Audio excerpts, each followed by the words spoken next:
যে আমরা কোরআন মানবো কিন্তু হাদিস মানবো না। আমরা কোরআন মানবো, মাযহাব মানবো না। আমরা কোরআন মানবো, আর কাউকে মানার আমাদের প্রয়োজন নেই। কোরআন যথেষ্ট, কোরআন কমপ্লিট, কোরআনই যথেষ্ট। কোরআন মানার নাম দিয়ে আপনাকে ভুল বোঝানো হলো। আসলে আমরা হাদিস কেন মানি? হাদিসে মুহাম্মদুর রাসূলুল্লাহ সাল্লাল্লাহু আলাইহি ওয়াসাল্লামের জীবন আদর্শ উঠে এসেছে। আল্লাহ রাব্বুল আলামিন বলেছেন, তোমরা আকিমুস সালাহ, সালাত কায়েম করো। তা আমরা রেডি আল্লাহর হুকুম মানার জন্য, যেহেতু রেডি, তাই আমরা রেডি, প্রস্তুত। আমরা সালাত আদায় করব। কয় ওয়াক্ত আদায় করব? 5 ওয়াক্ত, সেটাও কোরআনে আছে। ফজরের নামাজ আদায় করার জন্য আমরা রেডি, দাঁড়ালাম। কি কি করতে হবে এই কথা কোরআনে নেই। আপনি ফজর করতে দাঁড়িয়েছেন, যদি কিভাবে কি করবেন তার নিয়ম কানুন যদি কোরআনে না থাকে তো মানবেন কি করে? ফজরের নামাজ রাকাত সংখ্যা 2, আগে সুন্নাত 2, পরে ফরজ 2। তো সুন্নতের কথা কোরআনে না থাকাই স্বাভাবিক। তো 2 রাকাত ফরজের কথা তো থাকবে, যে তোমরা ফজরের নামাজ 2 রাকাত পড়ো, কোরআন শরীফে নেই। যোহরের নামাজ 4 রাকাত পড়ো, কোরআন শরীফে নেই। আসরের নামাজ 4 রাকাত পড়ো, কোরআন শরীফে নেই। মাগরিব 3 রাকাত পড়ো, ইশা 4 রাকাত পড়ো, এগুলো কোরআন শরীফে নেই। কোন রাকাতে কয়টা রুকু হবে, সিজদা হবে, কোরআন শরীফে নেই। সূরা ফাতিহা পড়তে হবে কি হবে না, এই কথা কোরআন শরীফে নেই। সূরা ফাতিহা আছে, কিন্তু নামাজে ফাতিহা পড়তে হবে, এই কথা কোরআনে নেই। তাহলে আপনি নামাজের তাকবীর থেকে নিয়ে সালাম পর্যন্ত যে নিয়ম আছে, এটি কোরআন শরীফে পাবেন না। আপনি কোরআনের বিধান মানবেন কি করে? সালাত আদায় করে না মানবেন কি করে? এইটা যারা জানে সুকৌশলে মানুষকে ধোঁকার ভিতরে ফেলার জন্য, তারা বলে আল্লাহ আমাদেরকে কোরআন মানতে বলেছেন, অতএব কোরআনই মানতে হবে, অন্য কিছু মানা যাবে না, হাদিস মানা যাবে না। এই গ্রুপটার নাম দিয়েছে আহলে কোরআন। কি নাম ভাই? আহলে কোরআন মানে কোরআনের অনুসারী। নামটা বড় সুন্দর না? আমরা কারা কোরআনের অনুসারী হতে চাই না? সবাই তো চাই। কিন্তু কি সুন্দর ধোঁকা দেখেন, নিজ স্রোতে শয়তানের ধোঁকা। এই কথা বললে কোনো মানুষ সালাত আদায় করতে পারবে না, তার মানে অটোমেটিক সে বেনামাজি হয়ে যাবে। নেড়ার ফকিরের বিদ্যা সঠিক হবে। ওরা যদি বলে যে কোরআন শরীফে যেহেতু রাকাত সংখ্যা নেই, রুকু সিজদা বলা নেই, তাহলে একটা সিজদা দিলেই হইল, এক সিজদা দিলেই নামাজ হয়ে যাবে, যেহেতু কোরআন শরীফে তার বলা নেই। কোরআন শরীফে কি আছে? ওয়াসজুদু ওয়া আকিমুস সালাতা ওয়া আতুজ যাকাতা ওয়ারকাউ মা'আর রাকিঈন। তোমরা নামাজ আদায় করো, যাকাত দাও, রুকুকারীদের সাথে রুকু করো। কয় রুকু বলিনি, কোন রাকাতে কয়টা তাও বলিনি। কোথাও ওয়াসজুদু বলেছেন, সিজদা দাও, কিন্তু সিজদা দুটো দাও তা বলিনি। একটা দিলেই হলো। আসল কথা হলো আল্লাহ রাব্বুল আলামিন কোরআন শরীফে বলে রেখেছেন কি, সেটা কুল ইন কুনতুম তুহিব্বুনাল্লাহা ফাত্তাবিউনি ইউহিব্বুকুমুল্লাহ। হে রাসূল, আপনি বলে দেন যারা আল্লাহকে ভালোবাসে তারা যেন আপনার অনুসরণ করে। ফাত্তাবিউনি, নবী আপনি বলেন যে আমার অনুসরণ করে। এখন নবীর অনুসরণ করতে হবে, এই কথাটা নবীর কথা থেকে আমরা নেব না, আমরা আল্লাহর কথা থেকে নেব। কারণ নবী মুহাম্মদ সাল্লাল্লাহু আলাইহি ওয়াসাল্লাম একজন মানুষ, তবে তিনি সাধারণ মানুষ না, মহামানব। হোক মহামানব, তিনি সৃষ্টিত, তিনি তো স্রষ্টা নন, তিনি সৃষ্টি। আর আমরা তো নবীর গোলাম না, আমরা আল্লাহর গোলাম। নবীকে মানতে গেলে সেটা আল্লাহকে বলে দিতে হবে, আল্লাহ আমরা তো আপনার গোলাম, আপনি বলেন আমরা নবীরে মানবো কিনা। তো আল্লাহ বলছেন ফাত্তাবিউনি, নবী বলেন আপনাকে মানার জন্য। সুতরাং নবীকে মানার নির্দেশ এটা কে দিয়েছেন? কোন কিতাবে? কোরআনে। এখন কেউ যদি বলে যে না কোরআন মানলেই হবে, নবীকে মানা যাবে না, সে কি আসলে কোরআন মানে? ধোঁকাটা কোন জায়গায় দেখেন কৌশলে। নবীকে মানার নির্দেশ তো কোরআনেই দিয়েছে। তো আমার আমাকে এখন নবীকে মানতে হবে, এটা কি মানার জন্য? কোরআন মানার জন্য। রসুলকে কিভাবে মানবো? মানতে গেলেই তো জানতে হবে তার সম্পর্কে, উনি কি বলেছেন আমাকে। এখন তো আর আমরা মদিনায় গিয়ে কি রসুল সাল্লাল্লাহু আলাইহি ওয়াসাল্লামকে পাবো যে জিজ্ঞেস করবো রসুল বলিয়ে দেন আমি এখন কি করব? রসুল যেই যুগে ছিলেন সেই যুগের মানুষদেরকে তিনি কি বলেছেন, কি করেছেন, কিভাবে খেয়েছেন, কিভাবে উঠেছেন, জীবনযাত্রা তার কিভাবে কেটেছে। কোরআনের আয়াত নাজিল হয়েছিল প্রথম তার উপরে ফজরের নামাজ পড়ার জন্য, তো তিনি ফজর কিভাবে পড়েছেন? কোরআনের আয়াত নাজিল হওয়ার পরে যে আয়াতটা আসলে কি কি বলা হয়েছে এটা সব থেকে বেশি কে বুঝেছেন? রাসূলুল্লাহ সাল্লাল্লাহু আলাইহি ওয়াসাল্লাম। আমার জীবনের কোনো এক সময় যশোর এলাকায়, মাগুরা জেলায় অভয়নগর শালিকা থানার মধ্যে কোনো এক ফকিরের সঙ্গে বসা ছিল। জীবনে আল্লাহ অনেকের সাথেই বসাইছে, তার মধ্যে ফকির গুরুজি, বাপ হলো গুরুজির শিষ্য আর ওনার ছেলে হলো আমার ছাত্র। আমি ছেলের উস্তাদ আর বাড়িওয়ালার উস্তাদ হলো ফকির। দুই উস্তাদ এক জায়গায় হয়েছে দাওয়াতে, বুঝেছেন? এক জায়গায় হওয়ার পরে এখন দুপুরে রান্নাতে একটু দেরি হচ্ছে, তো নামাজের সময় হয়ে গেল, তো বলছি চলেন নামাজে যাই। তা বলছে আমরা মানুষ দেখানো নামাজ পড়ি না। কেমন মানুষ দেখানো নামাজ? মসজিদে যাবেন, আপনি গেলেন, আরেকজন গেল, দেখলো ও নামাজ পড়ছে, ও দেখলো ও নামাজ পড়ছে, সবাই জানলাম একজন নামাজি। এরকম মানুষ দেখানো নামাজ আমরা পড়ি। আপনারা কিভাবে পড়েন? বলছে আমরা দরজা দিয়ে গোপনে নামাজ। ও আচ্ছা, দেখলাম যেহেতু জোহরের নামাজ টাইম চলে যাবে, তর্ক না করে নামাজটা পড়ে আসলাম। পড়ে এসে জিজ্ঞেস করলাম, আচ্ছা বস আপনাকে একটু বলতে হবে, আমার ব্যাপারটা ভেঙে বুঝিয়ে দেন তো। বলছে মানুষ দেখাবার জন্য কোনো ইবাদত করলে কবুল হয় না। আর হ্যাঁ, কথা তো ঠিক। তাহলে আপনারা মসজিদে মানুষ দেখানোর জন্য নামাজ পড়তে যাবেন?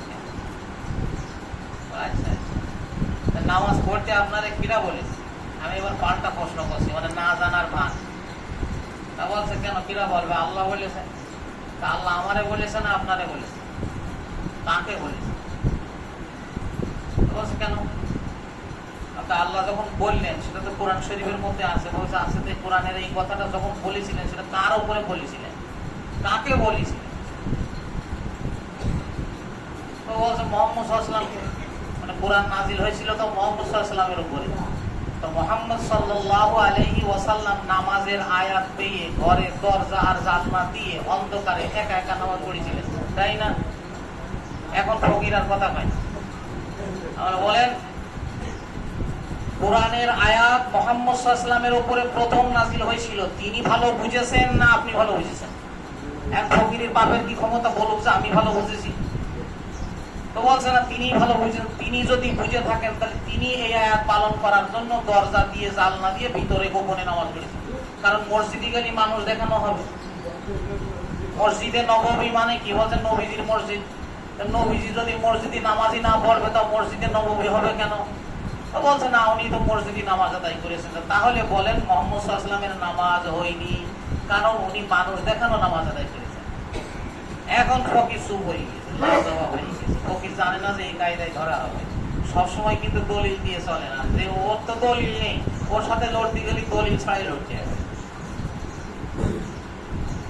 তাহলে মানুষ দেখানো নামাজ যদি রসুল পড়ে থাকেন তাহলে আমরা ঠিক আছে, আমরা মানুষ দেখানো নামাজ পড়ি তোমার মতে। আর মানুষ দেখানো নামাজ পড়ি যদি নামাজ না হয় তাহলে আমার নামাজের আগে কার নামাজ হয়নি? রসুলের নামাজ হয়নি। এখন তুমি বলো যে তোমার নামাজটা রসুলের থেকে ভালো, রসুলের হয়নি নামাজ, তোমার নামাজ হয়। ফকির নীরব হয়ে গেল, নিশ্চুপ হয়ে গেল, আর কথা বলে না। বলছে দেখেন আমি হুজুরদের সাথে তর্ক করি না, এখন আর তর্ক আর জায়গা নেই, তো তর্ক করবে আপনার থেকে। আর তর্ক তো করার দরকার নেই, তর্ক করবো না বলি আমি আর আপনার সাথে কোরআন হাদিস দিয়ে লড়তে যাইনি। আমি সোজা চলে গেলাম জায়গায়, কোরআন যে জায়গায় নাজিল হয়েছে সেই জায়গায়। তো ঠিক আমাদের বাংলাদেশে আপনারা অনলাইনে দেখবেন এরকম কিছু গোষ্ঠী বের হয়েছে যারা বলতে চাচ্ছে যে কোরআন মানতে হবে, হাদিস মানার প্রয়োজন নেই। বিভিন্ন যুক্তি আছে। কোরআনের আয়াত ম্যানেজ করে রেখেছে, যে সমস্ত আয়াতে আল্লাহ তাআলা বলেছেন যে তুমি কোরআন মানো, তোমরা ধরে যা নাজিল করা হয়েছে তাই তুমি বাল্লিগু বলো, প্রচার করো, তাবলীগ করো, যা আল্লাহ তাআলা তোমার উপর অবতীর্ণ করেছেন। সুতরাং হাদিস বলা যাবে না, হাদিস তো আর নাজিল করিনি। করেছে কোরআন, তাই কোরআনের দাওয়াত চলবে, হাদিসের দাওয়াত চলবে না। খুব সূক্ষ্মভাবে মানুষকে গুমরা করার একটা সুন্দর লাইন। যদি এভাবে চলে তাহলে হাদিস যদি মানুষ না মানে তো আস্তে আস্তে গুমরা হবে। তা আমাদের বাংলাদেশের একজন বিখ্যাত আলেম তাকে দাওয়াত দিয়েছেন, যিনি আহলে কোরআন গ্রুপের বাংলাদেশের প্রধান, তাকে দাওয়াত দিয়ে বলছেন যে আপনার এখন কুকুরের গোশত দিয়ে দাওয়াত খাওয়াবো। তো উনি বলতেছে আপনি কি আমরা অপমান করেন? কেন? কুকুর সৃষ্টি করেছে কিনা? আল্লাহ। তো তাহলে কুকুরের গোশত খাওয়া যাবে না, আপনি কোরআন শরীফে দেখেন কোন জায়গায় আছে? যদি কোরআন শরীফে কুকুরের গোশত হারাম না লেখা থাকে তা আজকে কুকুরের গোশত দিয়ে আপনার মেহমানদারি হবে। এত বেচারা বিপদে পড়েছে। হারাম যেটা বলবে সেটা কোরআন থেকে দেখাইতে হবে, হালাল যেটা বলবে সেটা কোরআন থেকে দেখাইতে হবে। বেকায়দে পড়েছে না বলে না খানি সৌদি খাওয়াইলো কায়দা। এরা হলো আমাদের দেশের মুসলমানদেরকে বর্তমান সারা বিশ্বেই মুসলমানরা কোরআন হাদিস মানতে চায়, কিন্তু আসলে সেইভাবে জানা না থাকার কারণে এদেরকে গুমরা করার সুন্দর সুন্দর লাইন খোলা হয়েছে। তার মধ্যে হলো একটা এই যে হাদিস মানা যাবে না, কোরআন মানতে হবে। কোরআনই কমপ্লিট, কোরআনই আল্লাহ নিজে বলে দিয়েছেন যে আলিয়াউমা লাকুম আকমালতু আলিয়াউমা আকমালতু লাকুম দীনাকুম, আজকের দিন তোমাদের জন্য দিন পরিপূর্ণ করে দেওয়া হয়েছে। সুতরাং আল্লাহ নবী থাকতেই পরিপূর্ণ করে দিয়েছেন আয়াতের মাধ্যমে। তোমরা হাদিস কেন মানবো?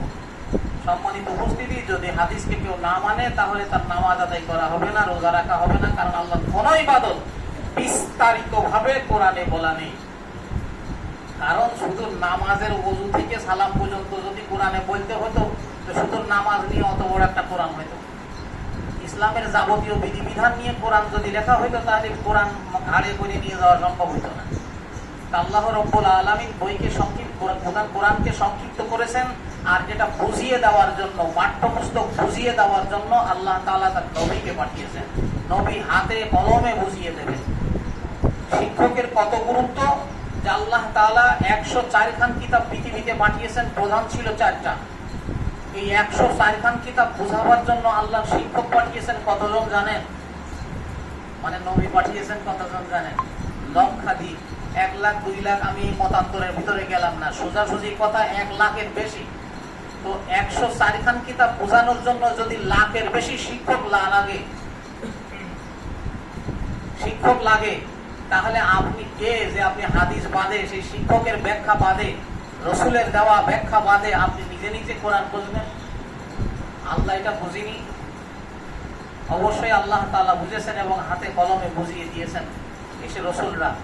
এখন নামাজ আদায় করবো কি করে? আল্লাহ কোরআনে তো বললাম না, তা কোরআন বলে দিচ্ছেন যে তুমি নবীর অনুসরণ করো। কোরআন বলছেন মা আতাকুমুর রাসূলু ফাখুযু, রাসূল যা দিয়েছেন তোমাদেরকে ধরে নাও। ওমা নাহাকুম আনহু ফান্তাহু, যা রাসূল নিষেধ করেছেন তা পরিহার করো। এখন কি বলেছেন রাসূল আর কি নিষেধ করেছেন কোরআনে পাওয়া যাবে না হাদিসে পাওয়া যাবে? কোরআনে পাওয়া যাবে না, কোথায় পাওয়া যাবে?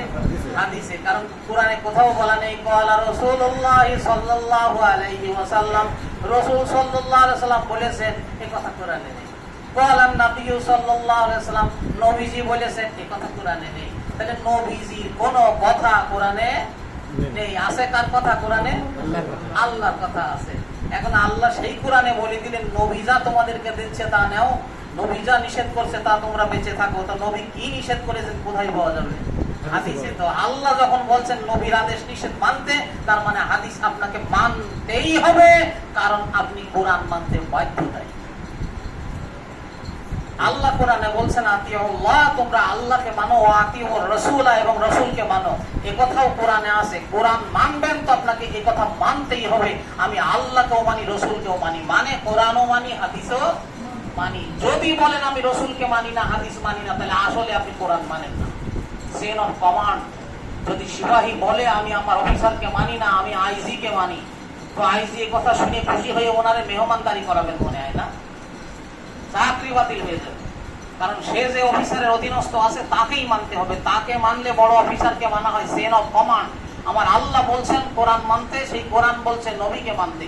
আল্লাহ বলছেন নবীকে মানতে। আমি যদি বলি নবীকে না মানি, মানবো না, তাহলে মূলত আল্লাহকে মানা হয় না। সম্মানিত উপস্থিতি, চেন অফ কমান্ড। বাপ বলছে ছোট ছেলে তোর বড় ভাই তোর সাথে দিলাম, আমি তোর সাথে যাচ্ছি না, তুই তোর বড় ভাইয়ের কথা শুনবি, এদিক ওদিকে গেলে বড় ভাইয়ের অনুমতি নিয়ে যাবি। তো ছোট ভাই বলছে আমি জীবনে কসম করেছি আব্বা আমি শুধু তোমারই মানি, পৃথিবীতে তুমি ছাড়া কারো মানি না। বাপ বলছে বড় ভাইরে মানার কথা, যেহেতু আমি সাথে যাচ্ছি না। আর ছোট ভাই যদি বলে আব্বা আমি একেবারে কসম করে ফেলেছি জীবনে তুমি ছাড়া কারো মানবো না, বলেন ছোট ভাই বাপের কাছে থাবা খাবে কিনা? এই বেটা পেয়াক বল, বড় ভাইরে মানতি তো আমিই বলতেছি, তুমি আমারে মানো না। আমারই যদি মানো তা বড় ভাইরে মানো না কেন? বড় ভাইরে মানার কথা তো আমি বাপ তোমাকে অর্ডার দিচ্ছি। সুতরাং নবী মুহাম্মদুর রাসূলুল্লাহ মানুষ হলেও তাকে মানার নির্দেশ কে দিয়েছেন? আল্লাহ দিয়েছেন। কোন কিতাবে দিয়েছেন? কোরআনে দিয়েছেন। সুতরাং আল্লাহ মানলে নবী মানতে হবে, কোরআন মানলে হাদিস মানতে হবে। হাদিসে মানে না সে কোরআনেরও দুশমন, আল্লাহরও দুশমন। সম্মানিত উপস্থিতি, এইভাবে এরপরে আরেকটা মহল এসেছে যে তারা হাদিস মানতে হবে, হাদিস পাইলেই হাদিস মানা লাগবে। এটাও ভুল। আমি আগের দিন আপনাদেরকে বুঝাইছিলাম যে সব হাদিস মানা যায় না, বুঝতে হবে। কারণ 23 বছরের নবুয়তি জিন্দেগিতে এক এক সময় এক একটা প্রেক্ষাপট তৈরি হয়েছে। আল্লাহর নবী সাল্লাল্লাহু আলাইহি ওয়াসাল্লাম নামাজ আদায় করছেন, আর অমনি এসে সাহাবীরা সালাম দিলেন, আসসালামু আলাইকুম। আসসালাম, রাসূলকে সালাম দিয়েছেন, তো রাসূল সালামের উত্তর দিচ্ছেন না। 2 বার 3 বার উত্তর না দিলে পরে সাহাবী গিয়ে বসে বসে ভাবছেন আমি নবীজির সামনে কি কি অপরাধ করেছে, যে অপরাধে নবীজি রেগে আছে আমাদের সালামের উত্তর দিচ্ছেন না।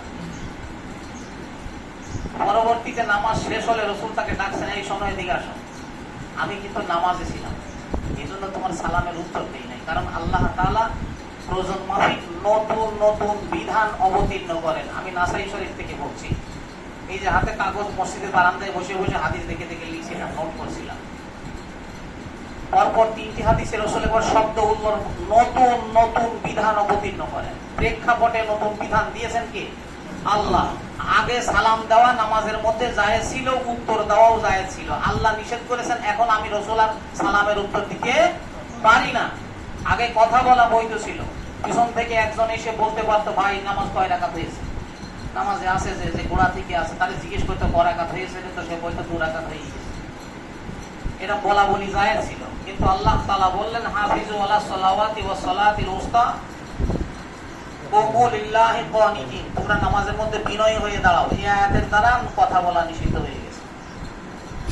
একা আয়াত প্রেক্ষাপটে একসময় ইমামের পিছনে সূরা ফাতিহা সহ অন্যান্য সূরা কোরআন তেলাওয়াত করা যায়ছিল।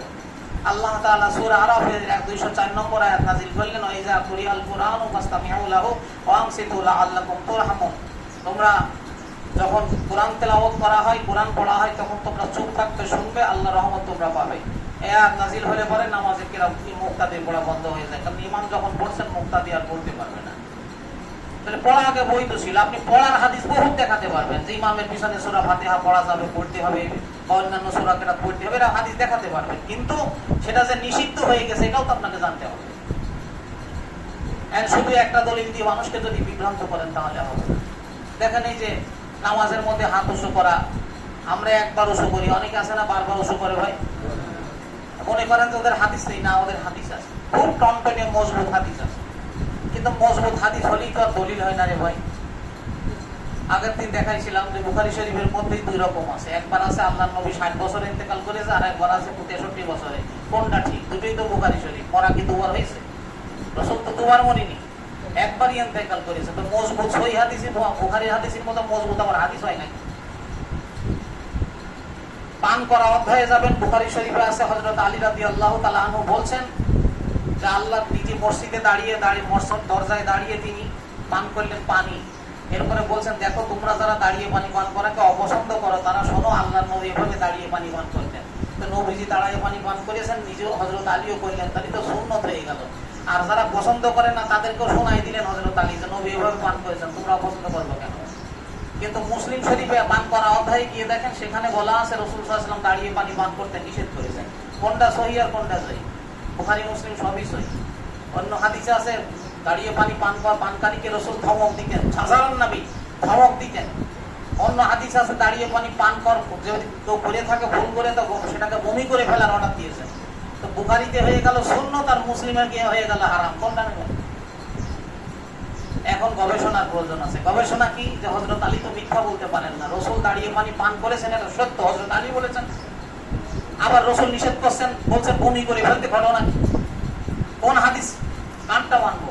গবেষণা করলে আরো কিছু হাদিস ঘাটেন, ঘুরতে ঘুরতে দেখা যাবে যে আল্লাহর নবী দাঁড়িয়ে পানি পান করেছিলেন, যে পানি সেটা ছিল জমজমের পানি। তার মানে হযরত আলী করে এটা জিজ্ঞেস করেন, হুজুর আপনি কি পানি খেলেন? অন্য সাহাবী বলছেন যে রাসূল দাঁড়িয়ে পানি পান করেছেন, জমজমের পানি। সুতরাং এবার ও হাদিসে থাকলেও জমজমের পানি দাঁড়িয়ে পান করা সুন্নাত, এটা কিয়ামত পর্যন্ত চলবে, ওটা ওই হাদিস। আর এই হাদিস হলো স্বাভাবিক পানি দাঁড়িয়ে পানি পান করা যাবে না, এই জন্য মুরব্বীরা ধমকায়। হাদিস আছে রাসূল ধমকাইতেন এবং বলেছেন ভুল করে পান করলে বমি করে ফেলতেন। তাহলে কি এটার কঠোরতা আছে না ভাই? এন্ড কেউ যদি বুখারী বগলে নিয়ে ঘুরে আর ফতোয়া দেয় বুখারীতে আছে দাঁড়িয়ে পানি পান করা সুন্নাত, বোকা স্বর্গে বাস করতেছে, দলিল সম্পর্কে কিছু জানা নেই। দু সাইডে এরকম দুই একটা কিতাব পড়ি আর দু সাইডে হাদিস পড়ি ফতোয়া দেবে, তো এই ফতোয়া দিয়ে সমাজে যত গন্ডগোল বাঁধবে, ঠিক কি না? শুধু এই হাত উঁচু করা নিয়ে গবেষণা করতে গিয়ে দেখা গেল মুসলিম শরীফে আব্দুল্লাহ ইবনে ওমর বলছেন রাসূল নামাজের শুরুতে হাত উঁচু করতেন, রুকুতে যেতে উঁচু করতেন, রুকু থেকে উঠে উঁচু করতেন, 2 রাকাত শেষ করে দাঁড়ায় উঁচু করতেন। তো 4 রাকাত নামাজে কবার হাত উঁচু হলো? নামাজের শুরুতে একবার আর 2 রাকাত শেষ করে দাঁড়ায় একবার। আর 4 রাকাত নামাজে 4টে রুকু আছে, রুকুর আগেও করতেন পরেও করতেন। 4 রুকুতে 4 দুগুনি 8 বার আর আরো সাথে 2 বার, 10 বার হলো না? ইবনে মাজায় হাদিস আছে সহিহ সনদে, আল্লাহর নবী সাল্লাল্লাহু আলাইহি ওয়াসাল্লাম এর নামাজ প্রত্যেক তাকবীরের সাথে হাত উঁচু হইতো। আপনারা আল্লাহু আকবার 4 রাকাত নামাজে কবার বলেন? বাড়ি গিয়ে গুনিয়ে দেখেন, 22 বার। কতবার? 22 বার। তো প্রত্যেক তাকবীরে যদি রাসূল হাত উঁচু করে থাকেন তাহলে কতবার উঁচু করেছেন? 22 বার। নাসাই শরীফের মধ্যে হাদিস আছে আল্লাহর নবী সাল্লাল্লাহু আলাইহি ওয়াসাল্লাম রুকুর আগে পরে হাত উঁচু করেছেন, শুরুতে উঁচু করেছেন, সিজদার আগে পরে উঁচু করেছেন, 2 রাকাত শেষ করে উঁচু করেছেন। সেখানেও 2-3টা হাদিস আছে সহিহ। তো সব মিলিয়ে এবার নেন তো কয়বার হয়? 4 রুকুতে 4 দুগুনি 8 বার আর 8টা সিজদা আছে, সিজদার আগে পরে হাত উঁচু হলে 8 দুগুনি 16 বার। 16 আর 8 3-8টা 24 বার। আর সামি আল্লাহু লিমান হামিদা শুরুতে একবার আর 2 রাকাত শেষ করে আরেকবার, তাহলে 24 আর 2 26 বার। তো নেন কতবার হাত উঁচু করবেন দেখি? এতই যখন সব। বুখারীতে হলো 10 বার, নাসাইতে ইবনে মাজায় হলো 22 বার আর নাসাইতে হয়ে গেল 26 বার। মুসলিম শরীফে সালাম দেওয়ার সময় হাত উঁচু, বাম দিকে সালাম দেওয়ার সময় হাত উঁচু, সে হাদিসও আছে। তাহলে আরো 2 বার হলো 28 বার। কিন্তু পৃথিবীতে এখন যারা হাত উঁচু করে আর এই আমল করে আর বলে যে সহিহ হাদিসে আছে, শুধু তুমি তো 10 বার করো কেন? তুমি তো 26 বার 22 বার করো না, অথচ হাদিস তো রয়েছে, নাও। জিজ্ঞেস করলে বলে বুখারী শরীফে আছে, মুসলিম শরীফে সহিহ হাদিসে আছে। তো সহিহ হাদিসে যদি 10 বার থাকার কারণে তুমি করে থাকো, তা 22 বার করবে কে? ওইটা কোন নবীর নামাজ ছিল? মুহাম্মদ সাল্লাল্লাহু আলাইহি ওয়াসাল্লামের না? 26 বার যেখানে হাদিস আছে সেটা কোন নবীর নামাজ ছিল? এর মানে হলো আপনি তথ্য গবেষণা করে দেখবেন যে 10 বারের হাদিস বর্ণনাকারী এক সাহাবী, 22 বার হাত উঁচু করার হাদিসের বর্ণনাকারী সাহাবী আরেকজন, 26 বার হাত উঁচু করা বর্ণনাকারী সাহাবী আরেকজন, 28 বার হাত উঁচু করা বর্ণনাকারী সাহাবী আরেকজন। রাসূলকে যখন যেভাবে আমল করতে দেখেছেন সেই সাহাবী সেভাবে বর্ণনা করেছেন। সুতরাং সবই নবীজির নামাজ। একবারের বেশি হাত উঁচু করেননি, সেটা আব্দুল্লাহ ইবনে মাসউদ রাদিয়াল্লাহু তাআলা বর্ণনা করেছেন। সেটাও নবীজির নামাজ। নাকি এরা সবাই নবী আলাদা? একই নবী। হাদিস যখন সহিহ তখন ঘটনা সত্য, কিন্তু আমি আমল করব কোনটা দেখতে হবে। আল্লাহর নবী সাল্লাল্লাহু আলাইহি ওয়াসাল্লাম চলে যাওয়ার পরে সাহাবীরা লাস্ট কোন আমলটা ধরে রেখেছেন। আল্লাহর নবী সাল্লাল্লাহু আলাইহি ওয়াসাল্লামের সাহাবী, বুখারী শরীফের হাদিসের মধ্যে আছে, এক সাহাবী অনেক সাহাবীর মধ্যে বসে আছেন, বলছেন আমি নবীজির নামাজ সম্পর্কে বেশি মুখস্থ রেখেছি, তো বলো দেখি। তো সে তখন নামাজের বর্ণনা করতে গেলেন এবং বললেন যে একবার হাত উঁচু করার কথা। তার মানে আল্লাহ রসুল এখন আর বেঁচে নেই। সাহাবীদের মধ্যে তিনি নামাজের বর্ণনা দিলেন, একবার হাত উঁচু করার কথা। আবার তিনি দাবি করছেন যে তিনি সব থেকে রসুলের নামাজকে বেশি স্মরণ রেখেছেন। বাকি যে সমস্ত সাহাবীরা ছিল তার কোনো প্রতিবাদ করেন নাই। সুতরাং রসুল যখন বেঁচে নেই এই সময় বর্ণনা হচ্ছে একবার না কথা। শুধু তাই নয়, নাসাই শরীফের মধ্যে আরো অনেক বর্ণনা রয়েছে। রসুল সাল্লাল্লাহু আলাইহি ওয়াসাল্লাম আসলেন, আমরা নামাজ আদায় করছিলাম, আমরা নামাজের মধ্যে হাত উঁচু করছিলাম। তখন রসুল আমাদেরকে বললেন, তোমাদেরকে কি হয়েছে? তোমরা দুষ্ট ঘোড়ার লেজের মতো নামাজের মধ্যে হাত উঁচু করছো কেন? ঠিক থাকো। তাহলে হাত উঁচু করার হাদিস যেমন ভরি ভরি আছে, আবার নিষেধেরও হাদিস রয়েছে। আরেক হাদিস আছে, আল্লাহর নবী আমাদের নামাজ পড়াচ্ছিলেন, আমরা নামাজের মধ্যে সালামের আগে সালামের সাথে হাত ইশারা করছিলাম। রসুল আমাদের দিকে ঘুরে বললেন, দুষ্ট ঘোড়ার লেজের মতো হাত উঁচু করছো কেন? তোমরা হাঁটুর উপরে হাত রাখবে আর বলবে আসসালামু আলাইকুম রাহমাতুল্লাহ, আসসালামু আলাইকুম রাহমাতুল্লাহ। তার মানে এখানে হাদিস হইল দুইটা, একটা হলো রসুল নিজে ইমাম ছিলেন আর একটা হলো রসুল অন্য জায়গা থেকে আসলেন। ঘটনা 2 দিনের 2টা। এখন যারা হাত উঁচু বারবার করে তারা বলছে এইখানে রুকুর সময় হাত উঁচু নিষেধ হয়নি। বলে কেন? বলে এখানে সালামের সময় হাত উঁচু সম্পর্কে হাদিস নিষেধ হয়েছে। তো বোঝা গেল তোমার কথায় যে হাত উঁচু আগে বেশি ছিল পরে কমিয়েছে, এটা তো তুমি বুঝলে যে হাত উঁচু আগে বেশি ছিল পরে কমিয়েছে, তোমার দৃষ্টিতে দুবার কমে গেল। তো দুই হাদিস যদি একই হয় তাহলে তোমার বিবেকের কাছে আমার প্রশ্ন যে একবার রসুল ইমাম ছিলেন আর একবার বাইরে থেকে আসলেন, ঘটনা দুইবার, বর্ণনাকারী একই সাহাবী, একবার নিষেধ করার পরে সেই কাজ আবার সাহাবীরা করবে, এটা তুমি মনে করো? হ্যাঁ, সাহাবীরা এত তেড়া ছিল যে একবার বললে এই দুষ্ট ঘোড়ার লাশের মতো হাত উঁচু করবা না, থামো, আবার আরেকদিনও নিষেধ করা লাগবে, আবার দেখছে সেই কাজ করছে, আবার নিষেধ করলেন। সাহাবীরা এরকম তেড়া ছিল? এরকম মনে করো নাকি? জি না, এটা 2 দিনের ঘটনা, 2 দিনের হাত উঁচু নিষেধ।